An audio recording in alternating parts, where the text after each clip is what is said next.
Quatrième vidéo sur les transformations du plan, nous allons voir ce qu'est une rotation. L'idée de rotation est assez intuitive, il s'agit de faire tourner un objet. On va donner un peu de rigueur et de précision dans les termes pour comprendre de quoi il s'agit exactement. Ici j'ai un pentagone quelconque, peu importe, et un point O. L'idée va être de faire tourner ce pentagone, et pour le faire tourner, il nous faut un centre, le point autour duquel on va tourner, le centre de ma rotation, qui va être le point O. Pour comprendre ou imaginer un peu ce que ça veut dire, on pourrait imaginer que je prenne un compas, je mette la pointe du compas autour du point O, comme quand je veux tracer un cercle ou un arc de cercle, et je vais mettre la mine de mon compas sur mon pentagone, peu importe où, et on va imaginer que l'ensemble du pentagone reste solidaire de la mine de mon compas. Et je vais tourner mon compas, mettons vers le haut, et je vais voir ce qui se passe. Le logiciel GeoGebra permet de faire comprendre en cliquant sur rotation. Je vais lui demander de me faire la rotation de ce pentagone-là. Je vais lui définir le centre autour duquel je veux que ça tourne. Ça va être le point O. Et il me demande maintenant de déterminer un angle, parce qu'évidemment pour tourner on peut définir un angle, on va dire 45 degrés. Il me demande de déterminer un sens, le sens horaire, le sens des aiguilles d'une montre, ou anti-horaire. C'est pas très élégant comme nom, mais le sens contraire des aiguilles d'une montre, on va faire simple, on va dire dans le sens des aiguilles d'une montre. On va dire OK. Et voilà donc ce que le logiciel me propose comme rotation de mon premier pentagone. L'idée est de comprendre, si j'avais mis mon compas la mine de mon compas en E, par exemple, eh bien en tournant mon compas, ici là, j'ai tourné de 45 degrés. Admettons que j'ai mis la mine de mon compas en E, que l'ensemble de mon pentagone reste solidaire, eh bien je vais tourner, j'ai demandé de 45 degrés et dans le sens des aiguilles d'une montre, eh bien le point E' va se retrouver là. Ce qui paraît évident, c'est que cette distance-là, comme c'est un compas, eh bien c'est la même que celle-là, c'est-à-dire que le point E ne s'est pas éloigné du centre de ma rotation, comme quand je trace un arc de cercle avec un compas, eh bien les points restent à la même distance du centre. Et ce que j'ai fait pour le point E, je pourrais le faire pour n'importe quel autre point.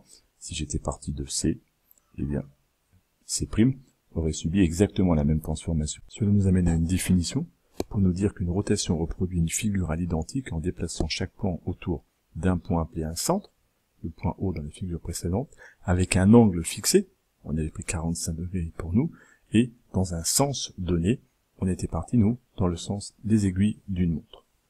Alors on va donner une définition un peu plus mathématique, qui nous dit que si A' est l'image de A par la rotation de centre O, d'angle A degré, un petit a, alors on a la distance OA est égale à OA' et l'angle AOA' est égal à A degré. Donc on va essayer de comprendre ce que ça veut dire.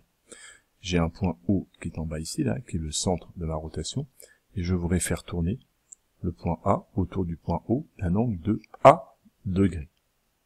Eh bien, admettons que je pointe mon compas en haut, je mets la mine sur le point A, et je vais maintenant tourner de A degré dans ce sens-là. Si ma rotation est donnée dans le sens des aiguilles d'une montre, je tournerai dans l'autre sens si la rotation est donnée dans le sens inverse des aiguilles d'une montre.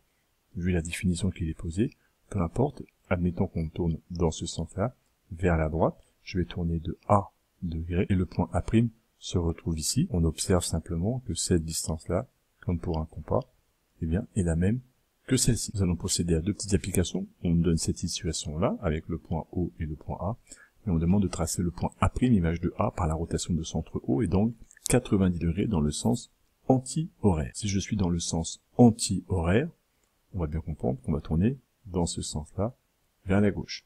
Donc, mon segment OA est là.